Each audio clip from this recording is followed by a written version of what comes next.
आप exam tour देख रहे हैं। मेरे साथ विनय श्रीवास्तव जी हैं और इनका फाइनल सिलेक्शन अभी पटना हाई कोर्ट असिस्टेंट में हो गया है। इससे पहले यदि जाइएगा तो 2-4 मैं काउंट करवा दे रहा हूं, लगभग इनका 10 जगह सिलेक्शन हुआ है। बाकी ये खुद बताएंगे। रेलवे से लेकर कोई भी ऐसा नौकरी नहीं जिसमें बैठते थे जिसमें रिजल्ट ना हो। इससे पहले तुरंत सुप्रीम कोर्ट JCA में हुआ है, यानी जूनियर कोर्ट असिस्टेंट वाला जो वैकेंसी था उसमें हुआ है। उससे पहले इनका CGL में हुआ था, यानी SSC CGL में भी हुआ था। सब पर जानकारी लेंगे, चूंकि एक साधारण व्यक्ति गांव से आकर पटना में रहते हैं और सेल्फ स्टडी करके या कोचिंग करते हैं। सब कुछ ये खुद बताएंगे, क्या क्या किए, ऑप्शन बी इनका क्या रहा, सब कुछ जानकारी लेंगे। जो भी सिविल कोर्ट वाले हैं या कोर्ट भर्ती की तैयारी कर रहे हैं या SSC CGL की तैयारी कर रहे हैं, सब लोग आपका स्वागत है एग्जाम टूर में। Thank you sir. कब पटना आया? पटना हम शुरू में NDA की प्रिपरेशन के लिए बहुत पहले अपना 12th कंप्लीट करने के बाद 2013 में ही आ गए थे। फिर उसके बाद NDA का एग्ज़ाम दिए, वहाँ भी नहीं हुआ मेरा। फिर उसके बाद कंपटीशन का दौर मेरा वहीं से स्टार्ट हुआ। उसके बाद धीरे धीरे करके मैंने वो ग्रेजुएशन के साथ साथ सोच लिया था कि मुझे सिविल्स की तरफ करना है।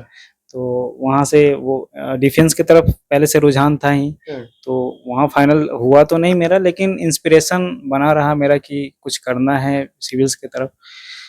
वहाँ से मेरा जर्नी स्टार्ट हुआ। उसके बाद ग्रेजुएशन मैंने नालंदा ओपन यूनिवर्सिटी से किया है, ओपन से। कब किए ग्रेजुएशन? ग्रेजुएशन मेरा 2016 में कंप्लीट हुआ। मैट्रिक कब किए? मैट्रिक 2010 में। कितना परसेंट आया? मैट्रिक में मेरा बहुत कम परसेंटेज 63.4% रहा। इंटर में? इंटर में 64.8% है। साइंस से था इंटर? साइंस था। ग्रेजुएशन नॉर्मल मीडियोकर मार्क्स रहा है मेरा, बहुत हाई फाई नहीं रहा है कुछ भी, बहुत ही एवरेज रहा है मार्क्स। और ग्रेजुएशन भी मेरा ओपन यूनिवर्सिटी से ही रहा है। सब्जेक्ट कौन सा? सब्जेक्ट मेरा ज्योग्राफी ऑनर्स था। हाँ। तैयारी कब से शुरू कर दी? इंटर पास से? इंटर पास के बाद NDA का प्रिपरेशन किए थे। मतलब कंपटीशन के फील्ड में जो होता है तैयारी करना, वो इंटर बाद मैंने स्टार्ट किया, क्योंकि इंजीनियरिंग का ऐसा भी नहीं था कि हमको इंजीनियरिंग करना है।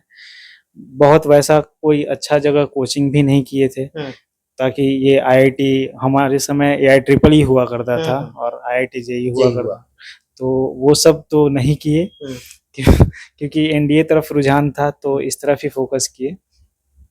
तो एक तरीके से कह सकते हैं कि मुझे पता भी नहीं था कि IIT AIEEE सब इन सारी चीज़ों का प्रिपरेशन बहुत पहले ही आदमी तैयारी करना स्टार्ट करता है। इंटरमीडिएट में भी जाता है तो उस लेवल का कोचिंग क्लास करता है। इन सभी चीज़ों से हम एक तरीके से करके दूर थे। फाइनली जब आपका NDA नहीं हुआ, उसके बाद तो आप लगे कि अब जनरल कंपटीशन का तैयारी करना है, उसमें कब लगे? उसमें हम 2016 के बाद लगे थे। कोई कोचिंग क्लास पकड़े या सेल्फ स्टडी? उस समय एक कोचिंग कुछ क्लासेस हम किए थे, लेकिन कोचिंग क्लासेस का बहुत ज़्यादा हम वहाँ से, कुछ होता है ना कि बहुत सारा चीज़ वहाँ से मिल जाना, कुछ बेनिफिट हमको ज़्यादा नहीं मिला। लेकिन ये था कि शुरू से सिविल्स की तरफ था, तो राइटिंग स्किल तरह तरह का, उस समय रिसोर्सेज भी कम था, तो छोटा छोटा मोबाइल हुआ करता था हमारे पास, तो हम ऑल इंडिया रेडियो बहुत सुना करते थे। All India radio? All India radio. All India radio हमारे एक पापा के जान पहचान के एक कर्नल साहब थे, चूंकि डिफेंस तरफ रुझान था, तो वो कुछ सजेस्ट किए थे कि बेटा तुम ऐसे करो वैसे करो, तो ये सब चीज़ हम सुना करते थे। और उनका बहुत बड़ा इम्पैक्ट रहा है मेरे लाइफ में कि चीज़ें कैसे करनी हैं और क्या क्या तुम्हारे लिए बहुत बेनिफिशियल हो सकता है।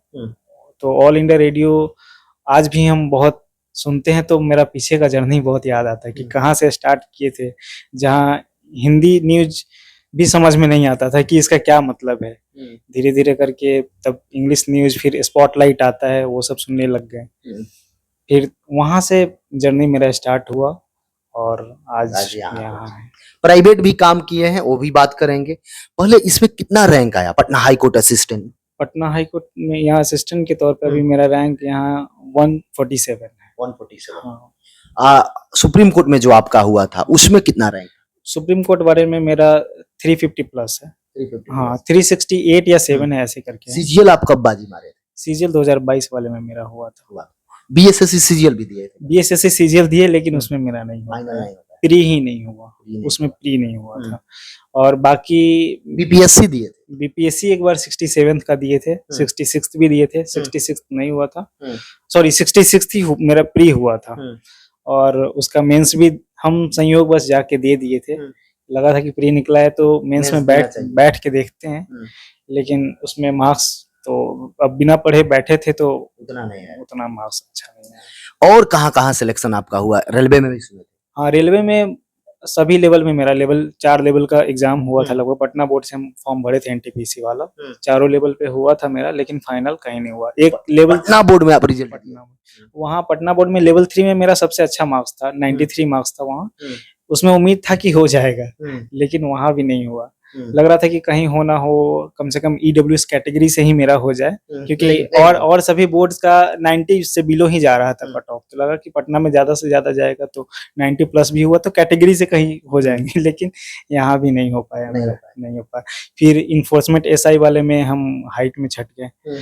वहाँ पीटी हुआ, मेंस हुआ। मेंस में भी मेरा अच्छा मार्क्स था, 160 प्लस ही मार्क्स आ रहा था, तो मेरिट में भी हो जाता, लेकिन वही फिजिकल में, हाँ फिजिकल में भी वो 25 किलोमीटर 4 घंटे में चलना होता है, तो वो भी क्लियर कर ही लिए थे किसी तरह।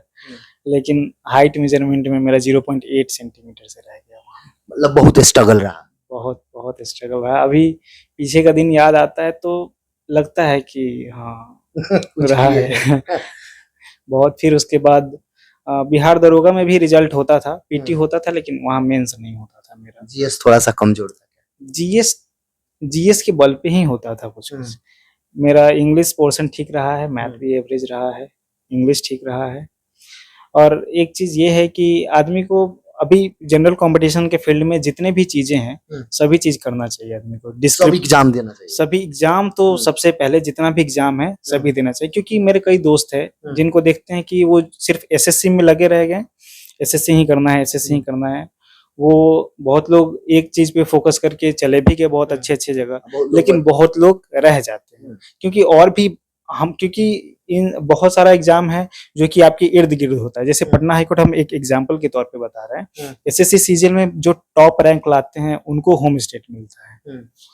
और संयोग बस हम किस्मत थे कि हम डिस्क्रिप्टिव पे भी शुरू से फोकस रहे हैं, क्योंकि उस जिस समय हम लोग प्रिपरेशन स्टार्ट किए थे उस समय एसएससी सीजीएल में डिस्क्रिप्टिव भी हुआ करता था, तो डिस्क्रिप्टिव पे फोकस रहे। और सिविल्स की तरफ भी थोड़ा रुझान, वो इंक्लिनेशन, हाँ उसका बेनिफिट हमको पटना हाई कोर्ट वाले और सुप्रीम कोर्ट ऑफ इंडिया में वहाँ मिला हमको। आपका सब तगड़ा होगा, क्योंकि मैथ्स की बात करेंगे वो भी सही होगा तब सीजीएल निकाले, रीजनिंग भी ठीक होगा, इंग्लिश भी ठीक होगा और जीएस भी ठीक होगा, एवरेज सब कुछ होगा। अब ये सिविल कोर्ट का भी एग्जाम है, इस पर भी डेट है। आपका बी ऑप्शन क्या था, चूंकि आपका लंबा जर्नी है, कोई बी ऑप्शन चुने थे क्या? ऑप्शन बी मेरा यही था कि अगर, क्योंकि ये जर्नी हमारा इतना लंबा रहा है ना कि इसमें लगा था कि अगर कुछ नहीं भी होगा तो हम एजुकेशन के ही फील्ड में अपना कुछ कंट्रीब्यूशन देंगे।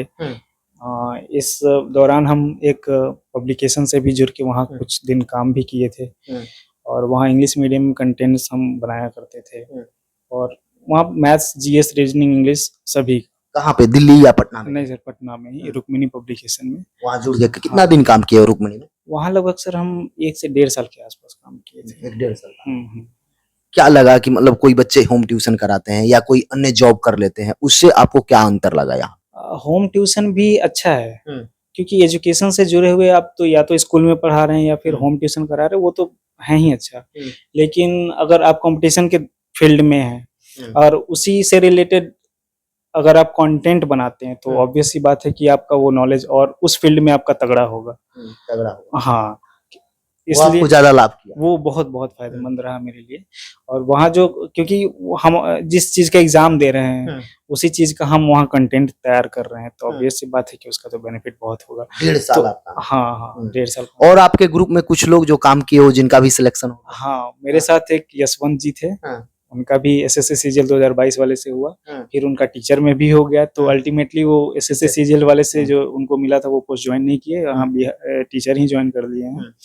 और भी कुछ जान पहचान के नीतीश जी लोग हैं, अभिषेक जी हैं, उनका जॉब हुआ, तो वो लोग भी अभी एसएससी जेई में उनका अभिषेक जी का हुआ है, तो वो लोग जॉब कर रहे हैं अभी।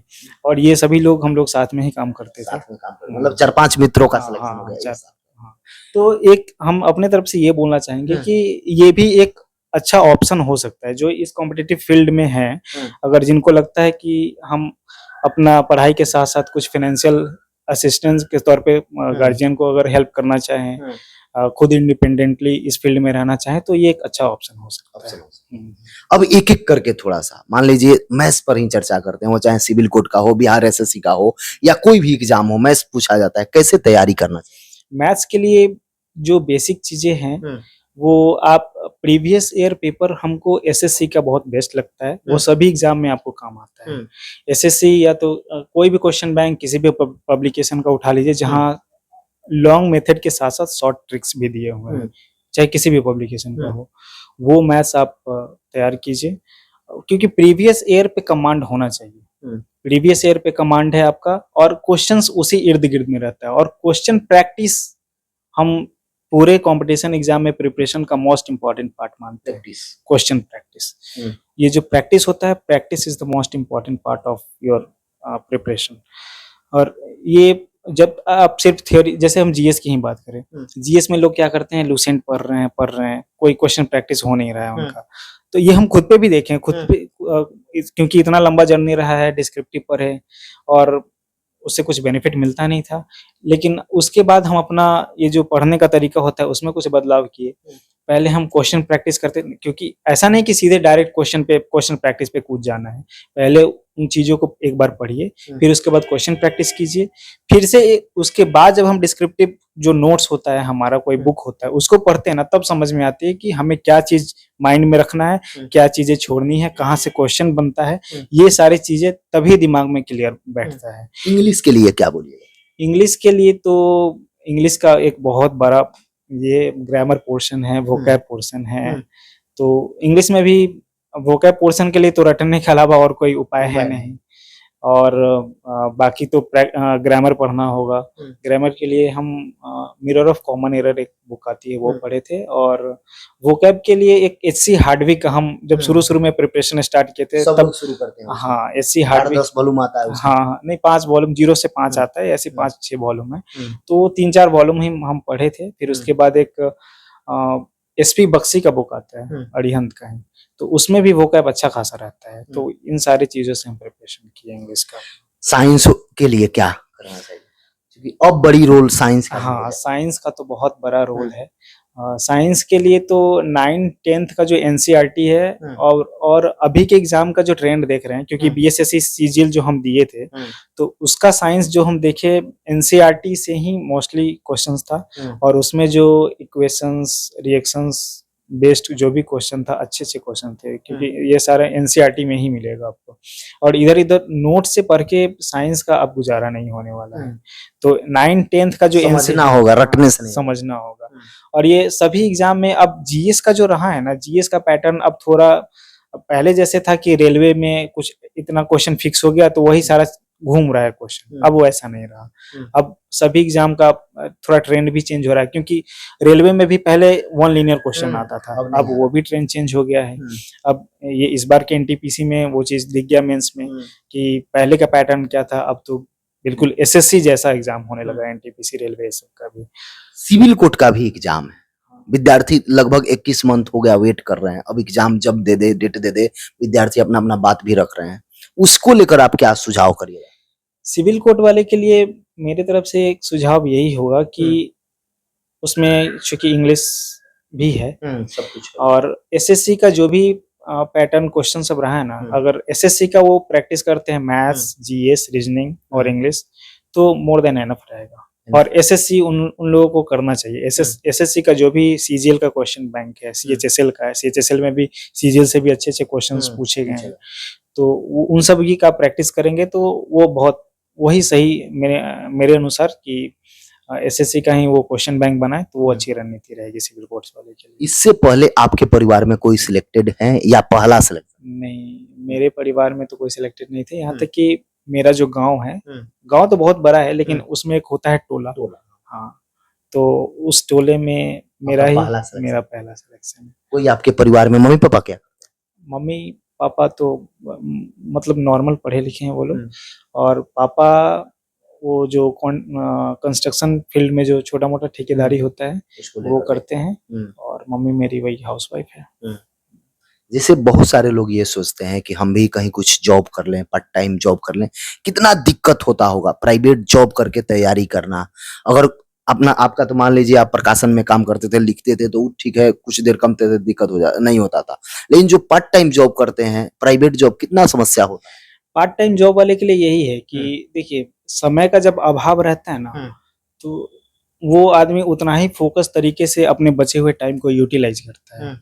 तो वो लोग भी कर सकते हैं। और देखिए, फोकस तरीके से पढ़ाई ना 5 से 6 घंटे ही हो पाता है नॉर्मली। उससे ज्यादा नहीं होता है। कभी जब जब एग्जाम का टाइम रहता है तब लोग पढ़ते भी है, 10 घंटे 12 घंटे भी पढ़ते हैं। लेकिन एक कंसिस्टेंसी के साथ यही 4 से 5 घंटा 6 घंटा लॉन्ग टर्म में जो जॉब करते हैं उन लोगों के लिए इतना भी करते हैं तो मोर देन एनफ है। क्योंकि हम भी पहले कुछ दिन पहले एक और भी जॉब किए थे हम, कॉल सेंटर में, इंटरनेशनल कॉलिंग का होता है, वो भी किए हुए हैं। तो उस समय भी हम प्रिपरेशन करते ही थे। तो और उस समय बहुत फोकस तरीके से मेरा पढ़ाई होता था पूरा। और ये अपने अनुभव से बता रहे हैं कि उस समय जब हम पढ़ाई करते थे तो लगता था कि बहुत सारे चीजें, क्योंकि वो उस समय बिगनिंग स्टेज था मेरा, तो बहुत सारी चीजें सीखने को भी मिल रही थी और अच्छा भी लगता था। ये जर्नी जब स्टार्ट हुआ तो बहुत अच्छा लगता था कि हाँ, जब जीएस में खासकर पॉलिटी, ज्योग्राफी अच्छा लगता था, बहुत अच्छा लगता था पढ़ने में। जैसे लंबा जर्नी हो जाता है, कभी-कभी लगता है कि अब छोड़ देना चाहिए। परिवार वाले तो कम दबाव बनाते हैं, अगल-बगल वाले ज़्यादा दबाव बना देते हैं। बहुत लोग ये भी कहते हैं कि जज बन रहा है क्या? जो उनके मन में आता है। आप संजोग ऐसा हुआ कि पटना हाई कोर्ट में चले गए, आपका बात तो अलग है। तो उस समय कैसे मैनेज करना चाहिए? हाँ, ये स्टेज सभी की लाइफ में आता है, लेकिन जो लोग हिम्मत नहीं हारते हैं ना, वो हम मतलब सच बता रहे हैं हृदय से, अपने आप पे कभी विश्वास कम नहीं होने देना चाहिए आदमी को। और ये लगना चाहिए कि भाई मैं कर सकता हूँ। आत्मविश्वास जो है ना बहुत काम करता है, बहुत काम करता है। और यही आपको जब ऐसा एक सिचुएशन आएगा कि लगेगा कि यार अब हम कुछ नहीं कर सकते, उसी समय एक अंदर से आवाज आती है कि अब थोड़ा और जोर लगाते हैं ना, अब तो हो जाएगा। और ये सच में भगवान मेरा ये सुने और उसका फल भी मिला, क्योंकि बहुत लंबा जर्नी रहा। तो वही मतलब लगता था कि अब नहीं होगा, नहीं होगा। घर पे भी मम्मी पापा लोग बोलते थे कि मतलब अब कुछ देखो, लेकिन उन लोगों को भी बहुत विश्वास था, मेरे गांव के सारे लोगों को विश्वास था मेरे पे। मेरे रिलेटिव्स जितने भी है सभी को, मेरे घर के पापा, छोटे पापा मेरे, सब मतलब सब बहुत सपोर्ट किए। उन लोगों को सबसे ज्यादा, मेरे से भी ज्यादा कहे तो विश्वास था उन लोगों को, कुछ कर लोगे, बस कंसिस्टेंट रहो। और यही है कि हम कंसिस्टेंट रहे तो आज रिजल्ट सामने है। अगर उस दौर पे हम छोड़ दिए होते तो शायद नहीं होता। एक बहुत बड़ा समस्या होता है, चूंकि जनरल कंपटीशन का जो भी बच्चे तैयारी करते हैं, आप तैयारी शुरू करिए या कहीं जाइए, आपका एग्जाम 1 माह 1.5 माह कभी-कभी पड़ते रहता है।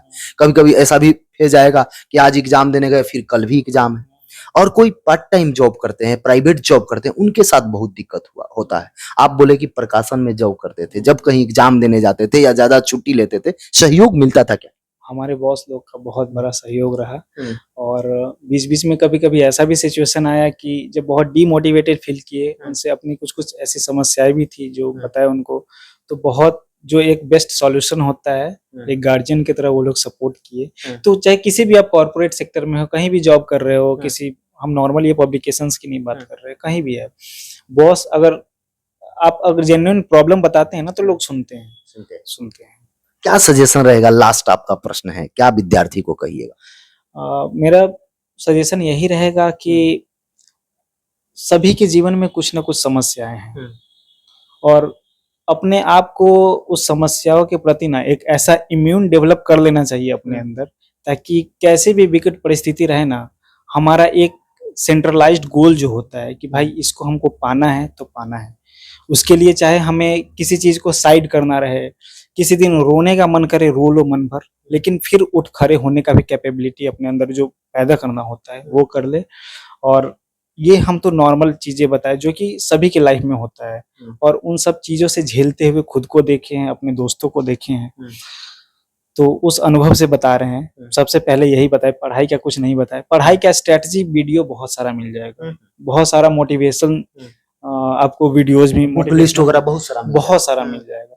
लेकिन ये सारी चीजें है ना कि अपने आप को जैसे अगर ठान लिए हैं तो करना है। अगर ये आपके मन में है ना, और अपने अंदर वो विश्वास जगाते रहना भी बहुत जरूरी है। बहुत लोग हिम्मत हार जाते हैं, बहुत लोग बोलते हैं कि यार मैं नहीं कर पाऊंगा। मेरा बहुत ऐसे दोस्त हैं जो बोलता था कि यार नहीं कर पाऊंगा, नहीं कर पाऊंगा, वो लास्टली किया है। और कुछ लोग अभी भी लगे हुए हैं और अब जाके उनका अच्छा खासा मार्क्स भी आ रहा है। कुछ दिन में उनका भी हो जाएगा।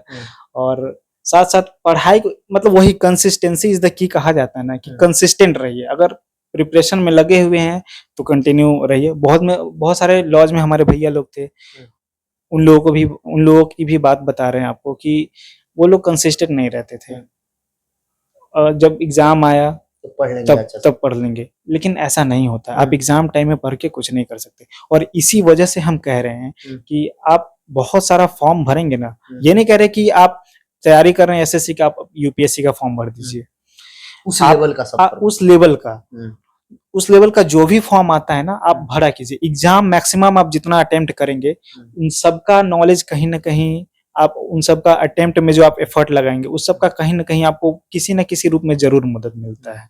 तो एग्जाम ज्यादा से ज्यादा कीजिए और प्रैक्टिस बहुत कीजिए। क्वेश्चन प्रैक्टिस, मेरे तरफ से क्वेश्चन प्रैक्टिस प्राइम इंपॉर्टेंस का चीज है। क्वेश्चन प्रैक्टिस खूब कीजिए और रिवीजन वो तो पूरा कीजिए। इसके बाद भी आपके मन में जो सिविल कोर्ट वाले हैं, चाहे फिर से पटना हाई कोर्ट असिस्टेंट की तैयारी कर रहे हैं, या सीजीएल की तैयारी कर रहे हैं, या किसी भी कॉम्पिटिटिव एग्जाम की तैयारी कर रहे हैं, आपका कोई प्रश्न हो तो कमेंट सेक्शन में जरूर कमेंट करेंगे। नेक्स्ट इंटरव्यू में फिर मैं शामिल करूंगा। समय